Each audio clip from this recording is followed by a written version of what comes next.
Hey guys, Adam Rose, Vice President, Senior Loan Officer of Western Ohio Mortgage here in Sydney, Ohio.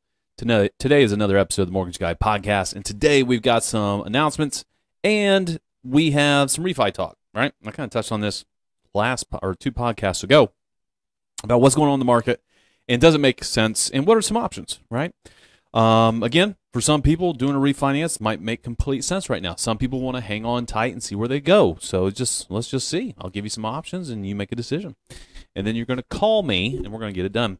Coming up September 16th, if you want to see me, I know all my fans want to meet me and get autographs. Not really, but OMBA, the Ohio Mortgage Bankers, I am the vice president of. We have our annual outing.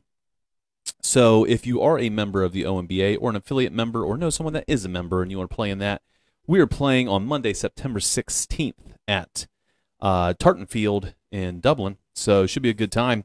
The shotguns start at noon, so shoot me a message if that's something that you want to get into there, and we can get this the whole scramble filled. So, anywho, let's talk about refinancing, right? So we've been seeing a lot of market movement, rates going all over the place, rates dropping, announcements that the Fed's cutting again. There's all kinds of stuff happening, right? And the market's freaking out. They don't know what's what. Rates drop, they bump back up. They drop, they bump back up. They normalize. A lot of stuff happening. Okay, so we got to find that nice, soft, sweet spot on whether or not it makes sense for us to do a refinance for anybody that might have closed in the last 18 months. Right now, they're my target audience, right, in this conversation. However, even the people that closed back in 20 and 21 might be in a position to look at a cash out. Am I pushing you to that? No.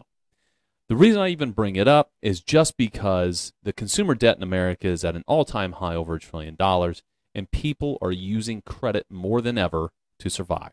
So take a look at your circumstance, take a look at your debt obligations. Even if you're in a lower rate environment, it could make sense to tap in to that equity, which is one of the announcements. So in the second quarter of 2024, U.S. tappable home equity reached a record $11.5 trillion.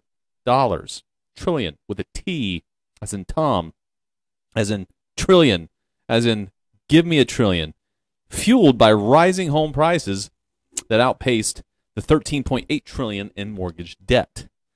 According to ICE Mortgage Monitor, great name for it, by the way, right?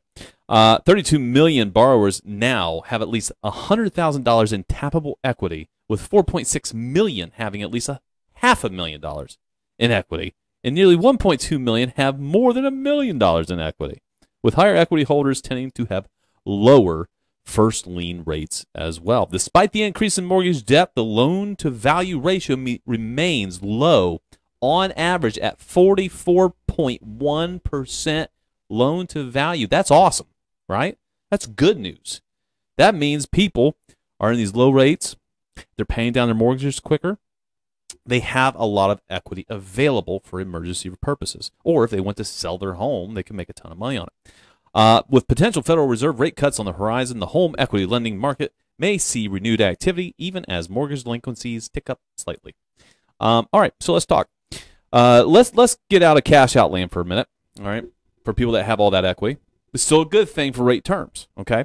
So let's talk about options. I am one of the top producers in the country for USDA financing. It's my favorite program. Well, guess what? They have my favorite refinance program too. Kudos to them. So you have to own your home for at least 12 months. That's the key, all right? USDA, 12 months. They got a Streamline option. Here's the beautiful thing about it, okay? It's called the Streamline Assist, or I don't know. They've got 17 different names for all these products. In a nutshell, USDA will allow you to reestablish your escrow account and finance that into the loan amount, okay? If you have any title fees, if you have any lender fees, you can finance it into your loan amount. You don't need an appraisal. Ha, isn't that amazing, right? Don't need an appraisal. There's certain circumstances where they will have to have an appraisal. I'm not going to dive into all that right now. It's a case-by-case basis. But it's beautiful. You finance everything in, you drop your rate, you drop your payment, we move on with our day, right?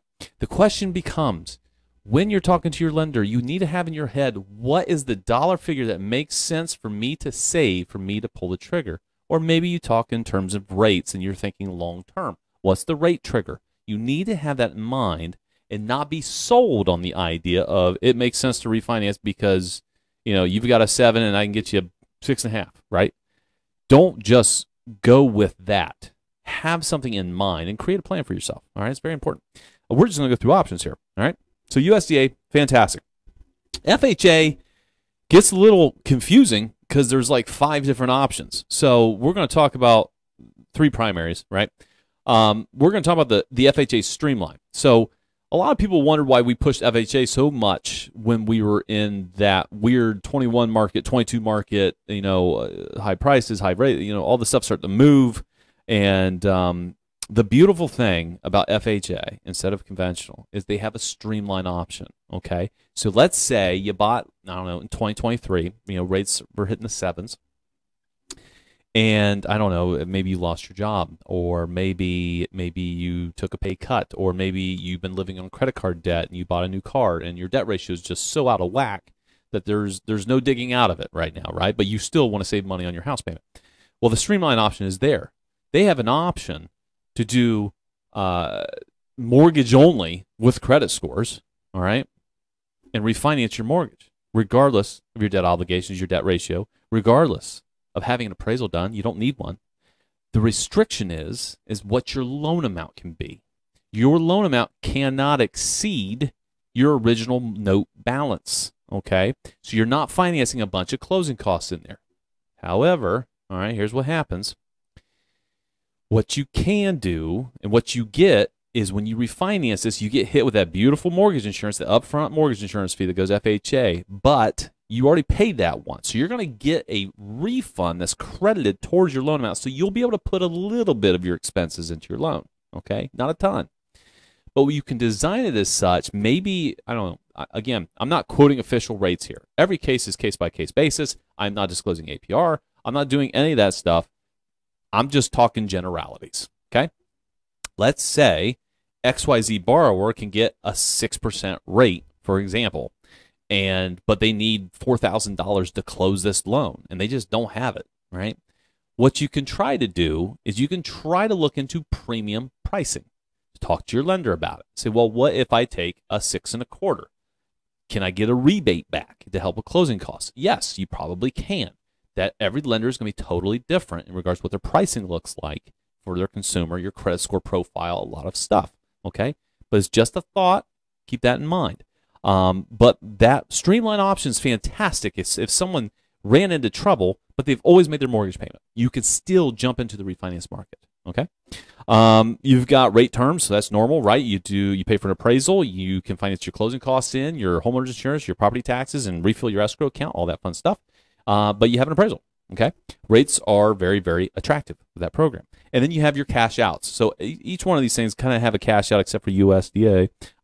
Anyways, USDA is not designed to pull out a bunch of equity out of your house. It's designed to keep your payment down. So FHA cash out, almost, except for VA, which we'll talk about briefly, all need to be at an 80% loan to value. Okay, again, example, your house is worth 100.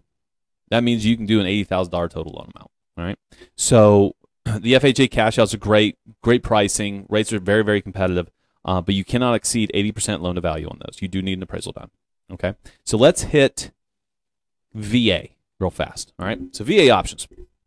Oh, by the way, there is a large lender out there being sued because they aren't following the rules on the VA cash out options in regards to cost, rates, terms, because VA, like other programs, we still got to fill this stuff out, but VA is very, very hard-lined on the veteran's ability to recoup their expenses of the mortgage, of doing the refinance, over a 36-month period of time. And there's worksheets you have to fill out to make sure you are accomplishing that for them. Anyways, so VA IRRL, IRRL, okay, interest rate reduction loan, fantastic. It's the same thing as that USDA Streamline. I can finance in closing costs. I can finance your homeowner's insurance in there. I do not need to get an appraisal done. All right. It is designed to reduce your interest rate. All right. And if you can finance reasonable and customary closing cost expense into your loan. All right. Which, again, I keep saying all right. I said last time I would stop doing that. I'm going to try. All right. All right. All right. So, anyways, you can finance all that fun stuff in. You can move on with your day. It's a great program for veterans to drop their rate, drop their payment. They have a cash out, and they're more aggressive on their cash out. Now, we can do it.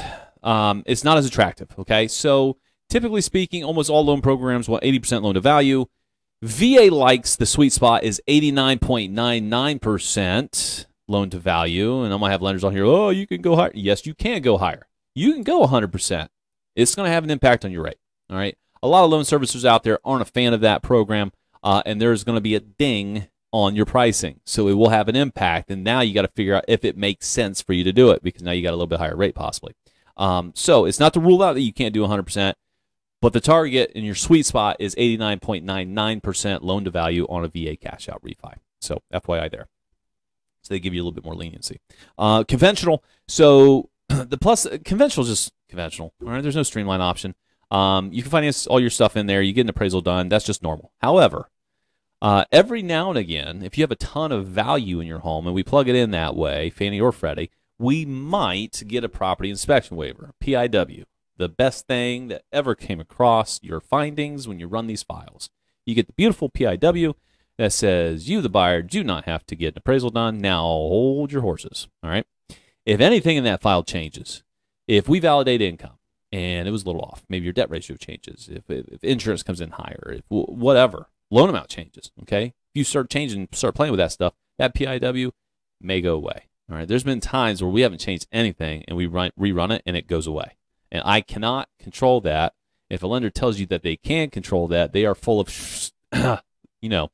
that stuff. So talk to your lender, take a look at it. It's pretty cool. But there's a lot of options out there, guys. That's not even touching on the non-QM stuff. Like if you're in trouble, you had a bankruptcy, there's a bunch of other options out there. They're a little different. They're non-conforming. If you need them, they're there. I'm not going to advise that that's the first route that you look at. But it's possible. You got to remember also, guys, that if you're an investor, you can do investment cash outs on your investment properties. Is it pretty? Nope, it is not. But if you need to tap into equity, you can't rule it out. There's a lot of home equity line of credit programs that even we offer that you can do on non-owner occupieds if you need to access cash fast. We do that through something called Nifty Door. All right. So give us a holler if you have any questions about refinancing your home. Is it the right time for you? But when you have these conversations or if you're entertaining it, make sure you have a number in your head, whether it's the rate, whether it's a monthly dollar payment, all right, that I need to save for this to make sense regardless, okay? So keep that in mind. I hope that information was helpful, guys. Remember, subscribe on YouTube. Check us out on Apple Podcasts and Spotify. We'll catch you all next week.